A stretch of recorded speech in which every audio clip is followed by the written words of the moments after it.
Optimal control theory, alternative boundary conditions on x of t.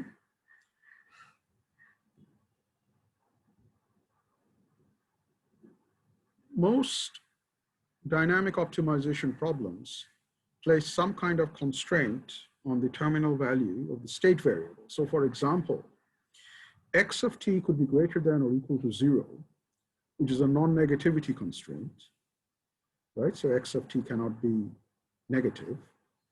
X of t could be greater than or equal to b, which is some inequality constraint, or x of t could be equal to b, which is an equality constraint.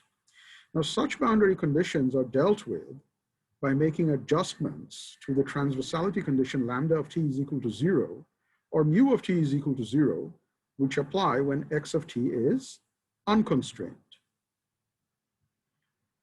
So first, let us look at the fixed endpoint problem. So here your x of t is equal to some constant b. And here the terminal value of the state variable satisfies a given equality constraint. In this case, we simply replace the transversality condition with the boundary condition x of t equal to b. So for the regular dynamic optimization problem, for example, the first order conditions will be del h by del y is equal to 0, lambda dot is equal to negative del h by del x dot is equal to g of xt and y of t, x of 0 is equal to x naught, and instead of the transversality condition, we replace it with the free endpoint, x of t is equal to b.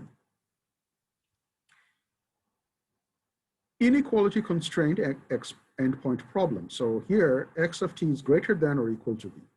So in this case, we could choose x of t optimally as long as the constraint is not violated. So let's look at case 1. If the optimal or unconstrained choice of x of t is something greater than b, then we effectively have a free endpoint problem. And the boundary condition for x of t is then lambda of t is equal to 0. And in the second case, if the optimal or unconstrained choice of x of t is below or up to b, then the boundary condition is x of t is equal to b, which is the same as the terminal value problem. So we now have to decide whether or not the constraint is binding, i.e. whether or not x of t is equal to b. But how do we do it? So we solve the problem as if there were no constraint on x of t, i.e. we solve the unconstrained problem and find x star of t, then compare x star of t and b. Solving the unconstrained problem means using the transversality condition. Now, suppose we have the following problem, a version of which we solved earlier. So you want to maximize this functional subject to these constraints. X of 0 is equal to 2, and here x of 1 is greater than or equal to b. Form the Hamiltonian, obtain the first order conditions, and get the following pair of differential equations. So you have lambda dot is equal to -1, and x dot is equal to lambda by 2. Now, x of 0 is equal to 2 is one boundary condition. What is the other boundary condition? Well, it will be x of 1 is equal to b if the constraint is binding, or lambda of 1 is equal to 0 if the constraint is non-binding. So if the constraint is non-binding, we use the transversality condition. So we have to start by solving the free endpoint problem, i.e. using lambda 1 is equal to 0, and obtain the optimal solution path, x star of t is equal to t by 2 minus t squared by 4 plus 2. Now, when we plug in 1, x star of 1, we get half minus 1/4 plus 2, which is equal to 9 by 4. Now, b is not given. So there are two possibilities. Either b is less than or equal to 9 by 4, this 9 by 4. Then the constraint is not binding since your x star of 1 is greater than or equal to b, right? Your x star of 1 is greater than or equal to b. So we would then solve using the transversality condition. Lambda of 1 is equal to 0, but we've done that already, so we don't need to do the problem again. On the other hand, if b is greater than 9 by 4, then the constraint is binding, because then your x star of 1 is less than b, right? No, you see x star of 1 is equal to 9 by 4, and if b, which is 9 by 4, is greater than this value, right? If b happens to be greater than this value, then your x star of 1 would be less than that value. Right? So if b is greater than 9 by 4, the constraint is binding, because then x star of 1 would be less than b. So you then solve by setting x1 equal to b. Resolve the differential equations using x of 0 equal to 2 and x of 1 is equal to b. You should do it on your own. So just redo this problem with x of 0 equal to 2 and x of 1 equal to b and see what the result is. Now, what if t, capital T, is equal to infinity? But suppose we have the following autonomous dynamic optimization problem. You maximize this functional, it's multiplied by e to the power minus rho t, subject to these constraints. Now the issue is the integral may not converge at infinity, which would imply that no maximum exists. However, notice that the limit as t tends to infinity of f of x, y, e to the power negative rho t is equal to 0, right? So when t approaches infinity, this whole thing becomes 0. So the integral is bounded from above. Now the following are the first order conditions for the Hamiltonian. Del h by del y is equal to 0, or if you're converting this into a current valued problem, del hc by del y is equal to 0. Lambda dot is equal to minus del h by del x, or in the current valued version, mu dot minus rho mu is minus del hc by del x, and you have x dot equal to g of xy. Now for the fixed endpoint problems, the boundary conditions are x of 0 is equal to x naught, and the limit as t tends to infinity of x of t is equal to b.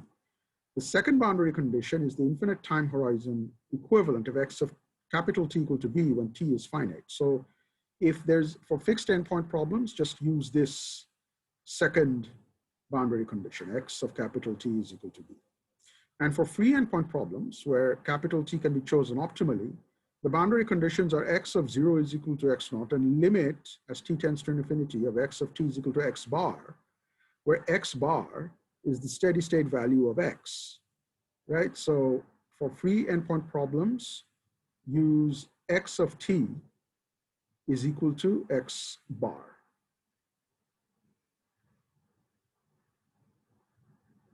Now let's look at some visual representations of the alternative boundary conditions for t. Here on the vertical axis, I've put y. It doesn't matter, you could put x, right? Because y, if y is your, if y is your choice variable, right? Then once y is chosen, then automatically your state variable x is determined, right? So if y is your control variable, once it is chosen, x is determined automatically. So it doesn't really matter if we put y or x on the vertical axis, but you can put x over here if you wish. Now here the terminal state is fixed at yt, right? And starting from A, the terminal state can be reached via various paths, either quickly, right, t1. So if you follow this path, you reach y of t, yt, relatively quickly, time t1, or more slowly. So if you follow this path, you reach yt at time t2, or if you follow this path, then you reach yt at time t3, so much more slowly than if you were to follow this path. Here, the terminal time t is fixed, but yt is greater than or equal to some minimum y. So this is some minimum y at time t. This is fixed, and you can use any path to reach it, right? Some paths will take less time, some paths will take a longer time. And finally, you have a horizontal timeline. So here the terminal state is again fixed at yt. You can start from A, and the terminal state can be reached via various paths at varying speeds, provided you do not exceed some given t max, some given value for capital T. As long as you don't exceed this value, you can approach yt using any path for any amount of time, right? As long as it does not exceed t max.